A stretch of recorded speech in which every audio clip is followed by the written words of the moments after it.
You guys already know my name, and I'm here today to share with you an astral projection experience. Now, I know it's been a while since I've actually done one of these videos. Reason being is because it takes a long time for me to cut and paste and all that, stuff on Mac.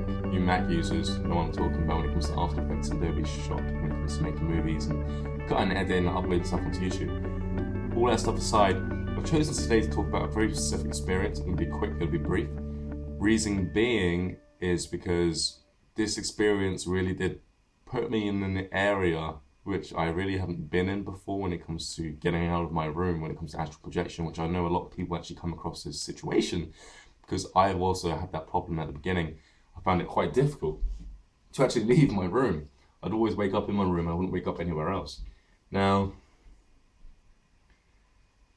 before I talk about this experience, what I want to talk about first is a lot of people daily say how they're desperate to talk to me.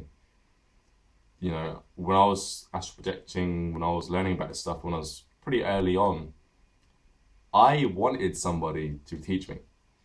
Now, I don't like teaching people everything. Reason being is because my development when it comes to astral projection and other things when it comes to so-called third dimension, it's been a really good journey. It's been eye-opening, and it's these epiphanic moments where my awareness and my realization expands dramatically. That's what makes it worth it for me. I love waking up. It lets me know that everything is not only wrong and I've been lied to and everything's been twisted, distorted, the information is all wrong, but it lets me know that I'm in control because I start to realize how things are put together. When somebody teaches you this, you don't take it all on board straight away. Maybe it's because you have other beliefs that are getting in the way, but what I used to do is I would listen to what someone else is saying and I'd take the opportunity to go in depth and research and actually try and figure out a way for me to experience what that person is saying myself so I can come up with my own conclusion. Now, a lot of people nowadays obviously don't do that, and I'm going to tell you why, either during this video or another video, when it comes to people and the collective consciousness. I'm going to tell you what I've been recently up to when it comes to how the collective works. I'm going to teach you and tell you some ways which often help when it comes to learning how people think, why people think the way they are, and why you are in the same position that you are in today when it comes to your lifestyle, people around you. I'm going to tell you how that corresponds to how you actually are. But that'll be in another video. And I'm going to do that video on manipulating reality. I've actually done a few of those, like I've said. I just haven't uploaded it yet. So that's all the recent stuff I've been doing. But in this brief astral projection experience I'm going to get to now, basically, it started when I didn't even try to astral project. It was in the morning. It's pretty spontaneous. And the night before, I tried to... Again, I'm not going to be able to tell you this without actually telling you how to manipulate reality on a certain type of front. Hopefully you'll get what I'm saying, but basically what I tried to do was, the night before, I sat in my chair and I tuned into the collective consciousness. I tuned into all the higher frequencies of space, and I understood that the higher frequencies is where other beings live on. And what I tried to do was, I tried to whistle a frequency which had the intention behind it to resonate on a frequency of an interdimensional plane of existence. Pretty simple, right? And when I did this, I opened up my third eye first to open that gateway, to open that doorway into other dimensional realms. I then tried to imagine, I didn't even try to imagine, I just let in the information that came through when it came to what I would later on perceive as a higher frequency, because at the moment I don't know nothing about higher frequency when it comes to my whistling, right? When I try to get that tunage. So I open up this doorway in a meditative state. I get into the state of mind where I'm blank and I'm opening up, entering the collective consciousness of frequency, and I tune in and channel the higher frequency from the etheric realms, the higher realms of existence, and I channel it through the third dimension, and I try to tune it into a frequency. Now, the reason why I try to do this is because if you can make something in another realm third dimensional, and you can resonate it with the cells of your body within the space in your room, within your bubble, I guess you can call it, of your third dimensional experience, I was hoping that this would guide my energy body that's now experiencing this frequency that I'm bringing in, that I'm channeling in. It would guide my energy body, my astral body, to a higher frequency of existence, right? Now, hopefully you're with me when I'm saying this. I went to bed, and the reason why I went to bed is because, honestly, I didn't even try to astral project. I couldn't quite interpret the vibrations, the frequencies that I was trying to channel through. Therefore, I was whistling, and then the whistling would stop. I couldn't quite process the information that I was channeling through, right? So I thought, oh, well, I can't do it. It was a wacky idea. I'm just going to go to bed. So I went to sleep, and then the next morning, I woke up around about 6 o'clock. I got up, went to the loo, came back into my room, and then I lay down to go to sleep again. Only this time, I didn't sleep at all, because as soon as I closed my eyes, I opened them and thought, oh great, I didn't get any sleep at all, that didn't even work. Next thing I know, I look around my room and things are slightly different, not too much. But I start seeing these flashes of like, you know when someone has a camera, right? Camera phone, like the iPhones, and you got the LED light on it? I start seeing those all in my room. And then I thought, well, I must be out my body. I only just went to bed like 5 seconds ago to lay down, obviously. My body's gone into that state and I've just woken up in another dimension. I was still in my room. But then out of nowhere, I blank out. Like, you know when you go into a daze and you're like, you just blank out, right? I started to blank out. I went into a daze in another dimension. And the next thing I know is I'm starting to whistle the frequencies. I'm not even trying to whistle the frequencies. I didn't make a conscious decision to do it. I'm just doing it. And I'm noticing I'm reaching these higher spots of these higher tonalities, these higher frequencies, easy. Reason being is because I'm not in my third dimensional body anymore. It's a lot easier to do it in the other bodies when you're in the astral realms. And I'm doing this. All the while I'm doing this, I end up feeling myself blacking out. I don't know if you've ever been knocked out or blacked out, but it's like a conscious feeling. It's like when you notice yourself falling asleep and everything's black for a brief moment before you either fall asleep or you astral project. But everything went blurry and black. The next thing I know is I'm standing. This is, I guess, pretty cool because I became conscious again that I'm standing in a nebula, a crab nebula. Now, I don't know if you know what that is. I'll put a picture on the screen. But it is a giant star-like dust in space. They collect loads of different molecules, loads of different metals, waters, gases, and they're extremely bright and they're pretty beautiful, to be honest. I found myself standing upright in a crab nebula, literally. And it was weird because the floor was like glass. It was like see-through, but when you're standing on it, it projected the top, you know, and when you look forward, you see the lines like to the corner of the room. When you see a corner of a room, you see a line, right? But it was like I was in a box basically, which had no lid. The box was made out of glass, but you can walk through it, and the floor was like glass, but it was mirrored, you know. But when I stood on it, it felt kind of soft. It didn't feel hard and solid, but I was able to walk on it. And then as I looked up, I noticed there was no ceiling to it.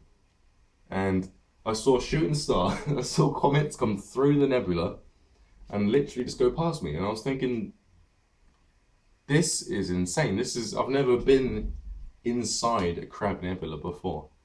Crab nebulas are, you won't get an astronaut standing in the crab nebula because he needs a spacesuit, you know? And as I'm looking in this place, in this crab nebula, in this stardust, right, and I'm standing on this see-through kind of like floor, I notice that I feel the presence of more than one being.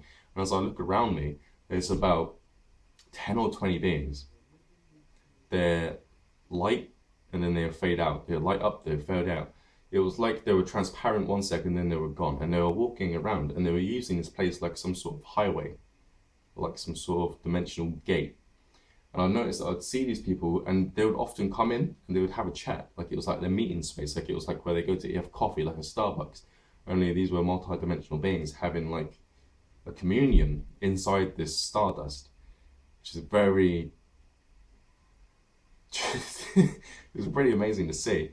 And a lot of them noticed me, and they were just acting and behaving as if this was normal. Long story short, I come back and I sit up straight away on my bed thinking that was pretty amazing. And I was thinking about making a video about it straight away, but I didn't. Why? I like to do videos in the day. Because when the video's in the day, you can see my face, everything's clear, everything's good, everything's perfect. But if I do it at night, this camera doesn't actually do that well. So yeah, that's basically my astral projection experience. I visited another star system pretty much. And I didn't jump through my wall and flew up like Superman.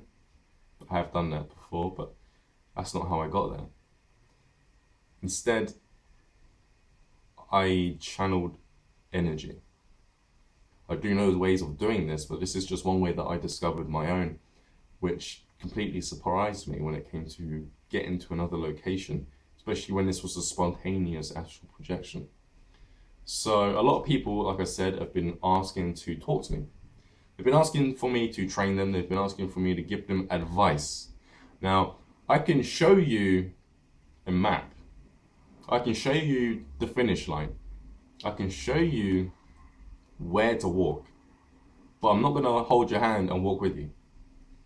The reason I'm saying this is because a friend of mine, he has very little motivation, and he asked me to train him.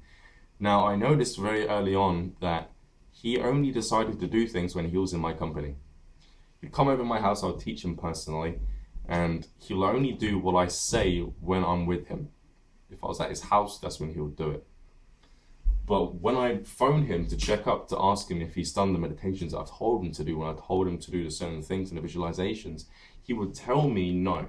He would say, I haven't done it today.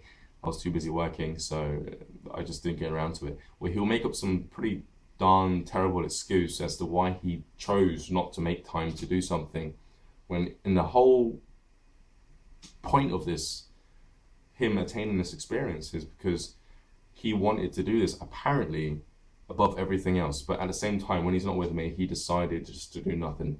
And then every now and then he goes out and he damages his body, he does all these things, and then he comes home, he comes to my house and he's like, all right, can we do this again? Can we do this again? I'll lay down in the room this time, we'll do it together. You know, he wants me to come out, put him out. He wants me to hold his hand and walk with him across the finish line. That's not going to happen. I've told him more stuff than I've told everyone else on YouTube on how to do this. And yet he's got all the information and he's not progressing because he doesn't actually want to progress. So his motivation wise is very small motivation. He doesn't actually want to do it. And yet he's trying to get me to give up all of my time in order to help him, who doesn't really want to do it, just so he can have this one experience. And that's just a waste of my time, to be honest with you. But there are people that I've met recently as I've started making these videos who actually want to do this properly, who actually are motivated in doing this like I once was, and they actually do see themselves getting to where I am today, which makes me happy, because it means that if I guide them, if I show them how to get there, I know that they can walk across that finish line on their own. And as soon as they start doing that, it's going to just spiral out of or into control when it comes to their lifestyle becoming completely alien. So there is a way to contact me. Now, there are many ways of doing this. A lot of people have actually sneakily scoped out through my Twitter, my Facebook, which I no longer have, by the way, and they've actually figured out where to find my email address. I've actually put it on my YouTube channel. Now, the reason why I'm going to show you how to get this email is so that you can contact me personally, so we can set up some sort of an arrangement so I can actually teach you personally and give you advice if you've got any questions or any queries.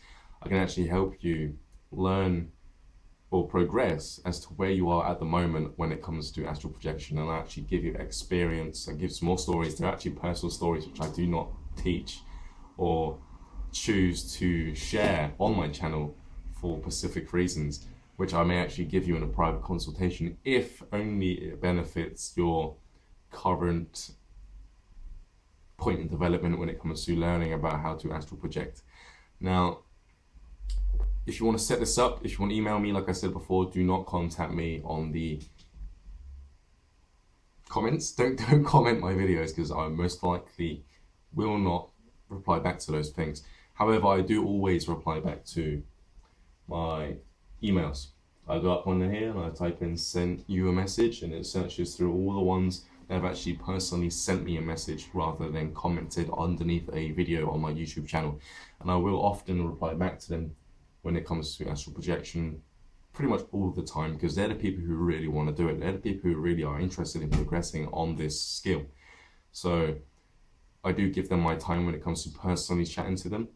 And sometimes if they really want it, if they really want me to teach them, we can set up an arrangement where I actually teach them via Skype, FaceTime, maybe a phone call, and even Google Hangouts, private Google Hangouts, where we can actually see each other face to face, where I can actually teach them and privately consultate them on the art or the skill of astral projection. So I'm Ryan, and again, I'll speak to you guys pretty soon.